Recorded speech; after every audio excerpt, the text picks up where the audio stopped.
There was something endlessly tender about Enya. At 42, she had the softest heart you could imagine, one that overflowed at the simplest things. A sad song on the radio could undo her. A kind word from a stranger could start the waterworks. She wasn't dramatic, just deeply feeling, the kind of woman who absorbed the world through emotion. To her grandfather, Phelipe, that sensitivity was both adorable and exasperating. He often said she could make Rain jealous with how easily she cried. Their relationship was stitched together by love and a fair bit of teasing. Every time Enya visited his countryside home, she brought with her a bag of fresh pastries and tears, usually not far behind. Phelipe would greet her with that knowing smirk, calling her his little fountain. It was their ritual. She'd laugh, he'd tease, and somehow, it made them both feel alive. The house itself seemed to echo with their banter, the scent of coffee mingling with the warmth of shared affection. But beneath his playful jabs, there was an old-fashioned concern. Phelipe came from a world that prized stoicism, where tears were private and composure was armor. Watching Enya cry so freely made him uneasy. "You'll drown yourself one day, Menina," he'd mutter, half amused, half worried. And she'd just wipe her eyes, smile through the shimmer, and say, "Grandpa, maybe I just feel more than most." That line always silenced him, though not for long. One afternoon, sunlight poured through the lace curtains of Philippe's kitchen, painting golden stripes across the old wooden table. Enya sat there, her eyes red from another round of tears, this time over a movie where the dog didn't make it. Philippe shook his head, that amused sparkle in his eyes. "Enya, you're too old to be crying over dogs," he said, pretending to scold. "You're 42, not 12, she sniffled, laughing between her tears. "But Grandpa, it was so sad." He threw up his hands in mock defeat. "You're hopeless." It was moments like that that defined them. Their conversations were a dance of gentle teasing and genuine affection. Enya, sensitive to her core, would sometimes feel embarrassed by how easily her emotions spilled out. But Philippe's laughter, deep and warm, always pulled her back from shame. He had this way of grounding her without even trying. And even though his tone could be sharp, his eyes always gave him away. There was pride there, hidden behind his gruff exterior, pride that she cared so deeply, even when it drove him crazy. Outside, the garden was in bloom, the scent of jasmine sneaking in through the window. Enya took a deep breath, trying to calm herself, but her heart had its own rhythm, one that beat to the pulse of feeling everything too much. Phelipe reached across the table, patted her hand, and sighed. "My little fountain," he murmured, half smiling. "You're gonna flood this house one day." She laughed softly, blinking away another tear. "Then I guess you'll have to swim, Grandpa." His chuckle filled the room like music, steady, familiar, and full of love. Evenings at Philippe's house had their own rhythm. The creak of the rocking chair, the clinking of spoons against porcelain cups, and the quiet hum of an old radio playing songs from another time. Enya loved those nights, when the world outside slowed down and it was just the two of them sharing stories. Sometimes she'd talk about her week, her work, her tiny heartbreaks. Other times, she'd just sit there, tears slipping silently while she tried to explain feelings that words couldn't quite hold. Phelipe listened, half patient, half amused, his wrinkled hands folded neatly on his lap. "You've always been like this," he said one evening, shaking his head with that faint grin that meant more affection than annoyance. "Ever since you were a kid, crying because the wind blew too hard, or because your doll lost an arm." Enya laughed, wiping her cheeks. "Guess I never outgrew it." He tilted his head, studying her face, those gentle eyes, the trembling smile. "You didn't," he said softly. "You just got taller." His words were teasing, but there was warmth beneath them, a kind of love that didn't need to be declared. She tried to laugh it off, but her throat tightened. Her eyes shimmered again, and this time she couldn't help it. "Grandpa, you make it sound like that's a bad thing," she said, her voice catching. He smiled, tapping her nose lightly. "Nah," he said, chuckling, "just means you're still my grown child." That did it. Her tears spilled freely as he laughed, shaking his head. Somewhere in that laughter, something deeper lingered. A tenderness neither of them named, a truth that would soon ask to be learned the hard way. The garden behind Philippe's house was his kingdom. Rows of tomato plants, a stubborn lemon tree, and a small wooden bench where wisdom was usually served alongside tea. One warm afternoon, Enya joined him there, her shoes sinking slightly into the soft earth. She'd come to tell him about a small fight at work, But before she could finish, he noticed the shimmer in her eyes. Already? He teased, shaking his head. You haven't even told me what happened, and you're crying. She laughed weakly, embarrassed, brushing away the tears she wished would stay hidden. For a moment, the silence between them stretched, heavy but not cold. Phelipe leaned back, his weathered hands gripping his cane, eyes narrowing like he was measuring his next words. Enya, he said finally, voice gentler than usual, you've got to stop letting the world see you break so easily. She frowned, her heart stinging a little at the edges. But Grandpa, I just feel things deeply. I can't help it, he sighed, the sound rough but full of care. Feeling is good, but you can't let every breeze knock you down. One day life's storm will come, and no one will be there with an umbrella. She went quiet, staring at the ground, tracing invisible circles in the dirt with her shoe. The afternoon light softened, wrapping them both in a golden calm that made his words sink even deeper. You've got to swallow the tears sometimes, he said, his tone steady now, not because they're wrong, but because you'll need your strength more than your sadness. Enya bit her lip, her throat tightening. It wasn't mockery this time. It was truth, heavy and raw. And though it hurt to hear, something inside her knew he was right. The breeze that afternoon carried the scent of damp soil and blooming mint, a quiet witness to the conversation unraveling between them. Enya tried to smile, but her lips trembled. You make it sound so easy, Grandpa, she murmured. Just swallow the tears like they're nothing. Phelipe turned to her, his eyes softening. It's not easy, Menina. It's something you learn, like pruning a rose bush. You don't stop the flowers from growing. You just teach them where to bloom. His metaphor lingered in the air, simple yet sharp, sinking right into her heart. She felt exposed, like he could see every fragile corner of her. What if I can't change? She whispered. What if this is just who I am? Felipe's gaze held steady, calm, but firm. Then you'll keep crying, he said plainly, and the world will keep stepping over your tears. People admire strength, Enya, not because they don't feel, but because they've learned when to show it. His words weren't cruel, but they landed with the weight of a truth she hadn't faced before. Her chest ached, torn between wanting to defend herself and wanting to prove him wrong. The air between them grew still, filled with that delicate ache only love could create. Enya looked at him, this man who'd survived wars, losses, and the slow erosion of time, and she realized his lesson came from scars, not judgment. She nodded quietly, blinking hard to hold back another wave of emotion. I'll try, she said finally, her voice unsteady but sincere. Phelipe gave a small smile, eyes softening like sunlight breaking through clouds. That's all I ask, little fountain. Try. But as her tears threatened again, he couldn't help but chuckle. See, even now. Enya laughed through her tears, that familiar mix of frustration and affection bubbling up. You make it sound like I'm some kind of lost cause, she said, brushing at her cheeks. Phelipe leaned forward, his eyes crinkling. You? A lost cause? Never. Just a little too full of heart. His words carried warmth, but there was a layer of seriousness she couldn't ignore. For the first time, she saw not just her teasing grandfather, but a man trying to pass on something important before time took the chance away. His laughter faded into a sigh that felt almost like a goodbye she couldn't name yet. The sun dipped lower, casting long shadows across the garden. Enya sat quietly, watching the light fall over his hands that had planted, fixed, and guided through a lifetime. You think I can really change? She asked softly. Philippe's voice was low but certain. You don't have to stop feeling, Enya. Just learn when to let it out and when to stand tall. Life will hit you hard one day, and I won't be around to remind you to stay standing. His words stung, but they also wrapped her in a strange kind of safety, the kind born from love that dared to challenge. For a while they said nothing. The only sounds were the rustling leaves and the faint hum of distant crickets. Enya reached for his hand, her fingers trembling. Thank you, Grandpa, she whispered. For what? He asked, smiling faintly. For believing I can be strong. He squeezed her hand gently. You already are.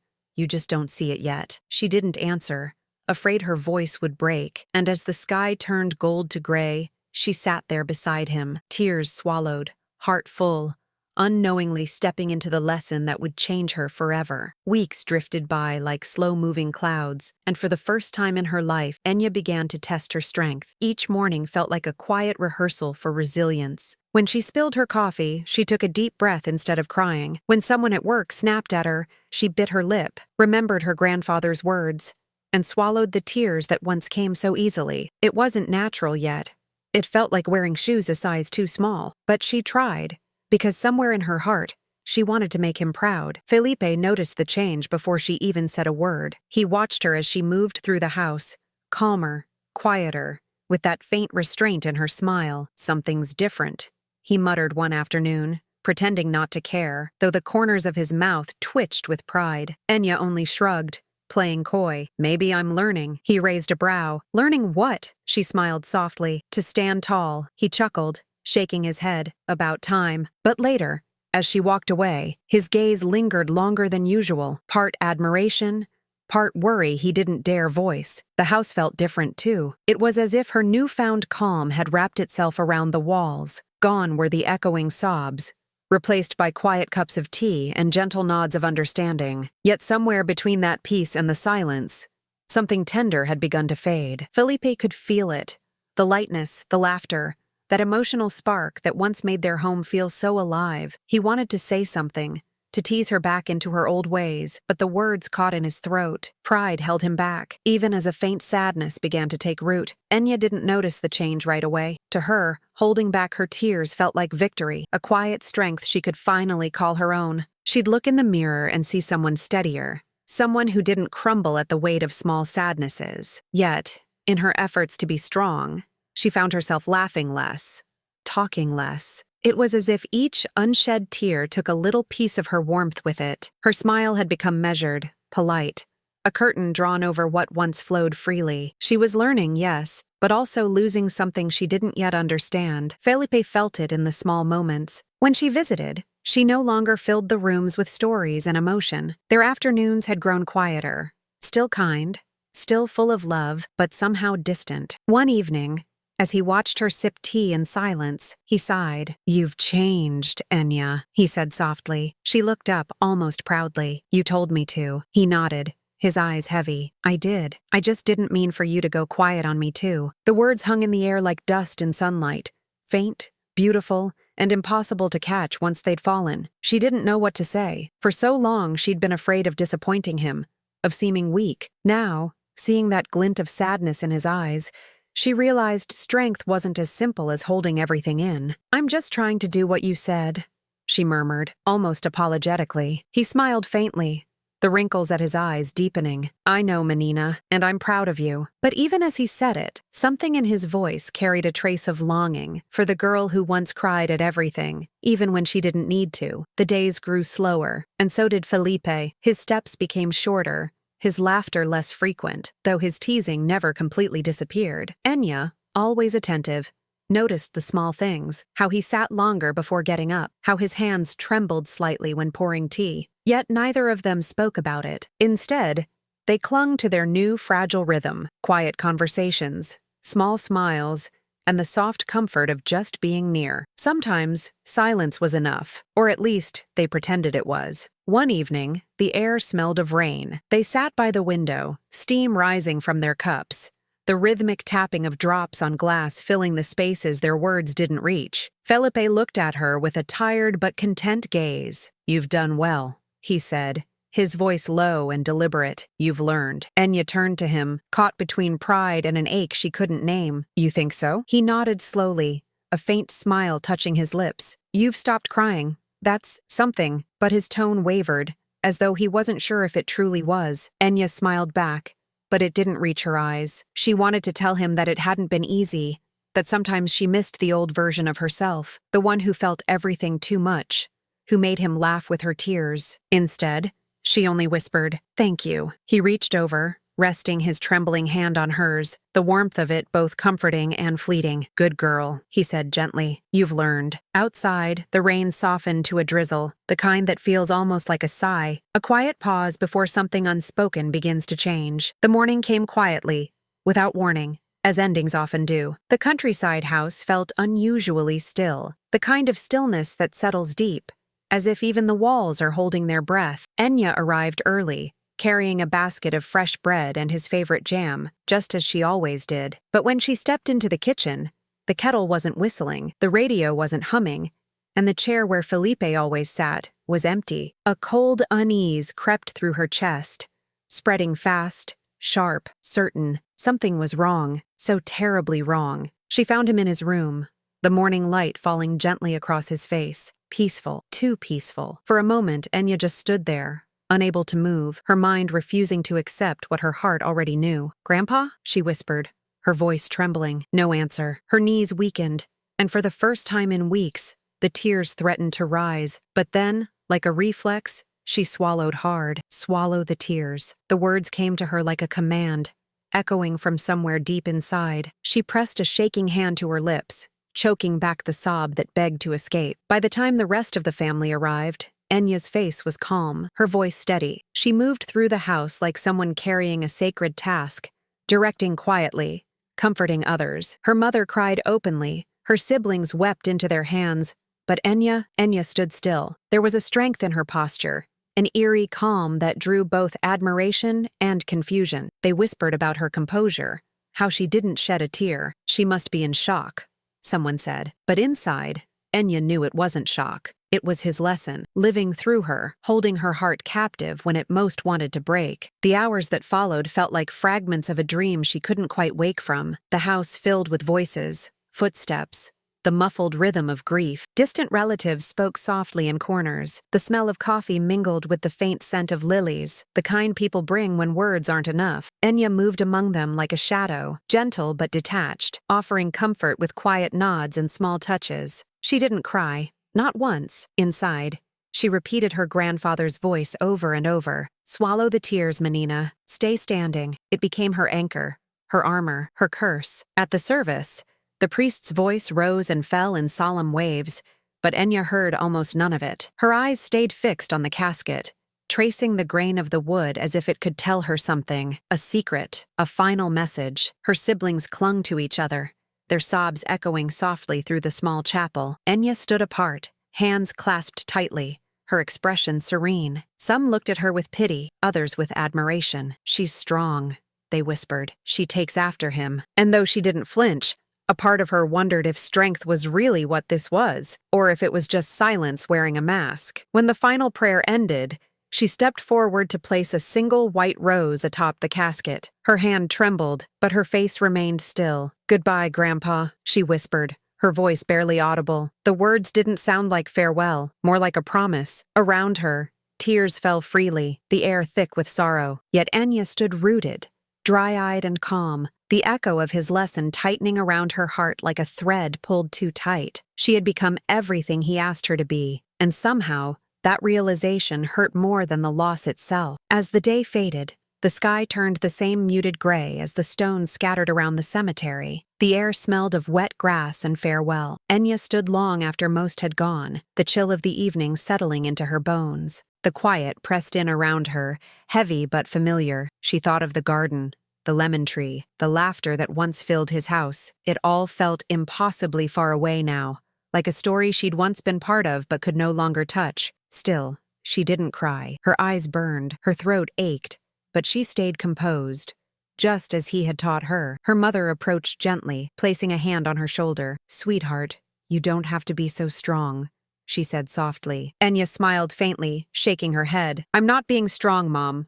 I'm just remembering what he wanted." Her mother's eyes filled again, and she turned away, unable to reply. Enya watched her go, the words replaying in her mind until they lost their meaning. What he wanted. The phrase hollowed her from the inside, and for a fleeting second, she wished she could forget it, just long enough to let herself fall apart. When the last light slipped beyond the hills, Enya finally whispered to the wind, "I did what you said, Grandpa. I swallowed the tears." The breeze stirred the flowers on the grave, almost like an answer, soft and fleeting. She closed her eyes, half hoping he could hear her, half fearing he would. A single tear pressed against her lashes but never fell. Instead, she drew a long breath, turned toward home, and walked away, her face serene, her heart trembling quietly beneath its armor.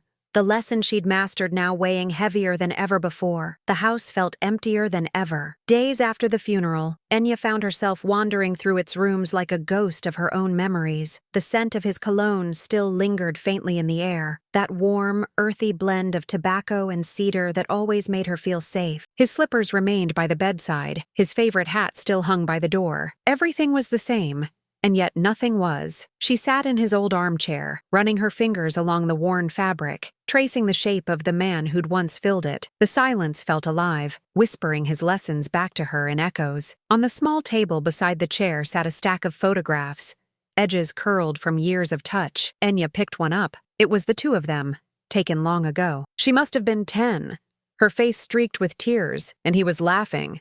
That big, booming laugh that used to fill the whole room. Looking at it now, she smiled softly. Back then, she never understood his laughter. She thought he was mocking her. Now she realized, maybe he laughed because he saw life where she saw sorrow, because her tears reminded him that the world still moved, still felt, still mattered. The longer she stared, the heavier the quiet became. A lump formed in her throat. That old, familiar ache she'd spent weeks forcing down. She pressed her hand to her chest as if to keep it all contained. The grief, the guilt, the love. "You didn't want me to cry," she whispered, her voice breaking ever so slightly. "And I didn't." Her words dissolved into the stillness. For a moment she felt proud. Proud of the strength he'd taught her.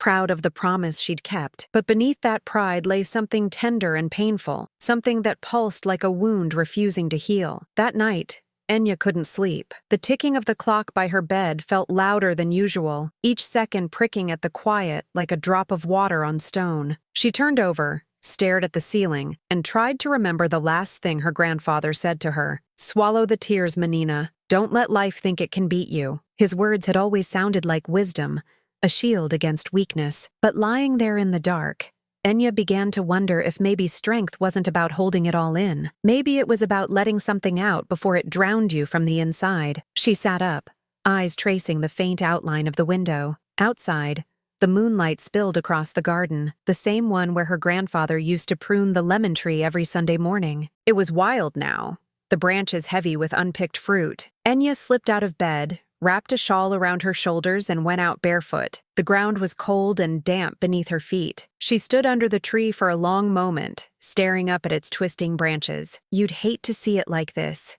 she whispered, her voice trembling. Overgrown, forgotten. Something inside her cracked. A sob rose before she could stop it, raw and unexpected. She pressed her hands to her mouth, but the sound escaped anyway. Jagged, human, alive. The tears came next. Fast and relentless, pouring down her face like a flood she'd been holding back for years. She cried for him, for the empty chair, for all the swallowed feelings that had turned to stone inside her chest. Her body shook, but it wasn't weakness she felt. It was release, the kind her grandfather had never found for himself, and maybe, just maybe, the kind he'd unknowingly left her to discover on her own. When the storm of her tears finally eased, Enya sank to her knees beneath the lemon tree. The air smelled of earth and salt and something bittersweet, like memory itself. She wiped her face with trembling hands and looked up at the sky, where the moon glowed softly through the branches. The night was utterly still, yet she felt as though the whole world had exhaled with her. For the first time since his death, the weight in her chest loosened, just a little. It didn't disappear. Grief never does, but it softened enough for her to breathe without it cutting her in half. A cool wind brushed against her cheek, gentle and familiar, and she smiled through the remnants of her tears. "I know," she whispered into the dark. "You didn't mean to make me hard. You just wanted me to be okay." Her words lingered in the quiet, and somehow she felt him there, not as a presence to obey, but as a love that no longer demanded silence. The lemon tree swayed,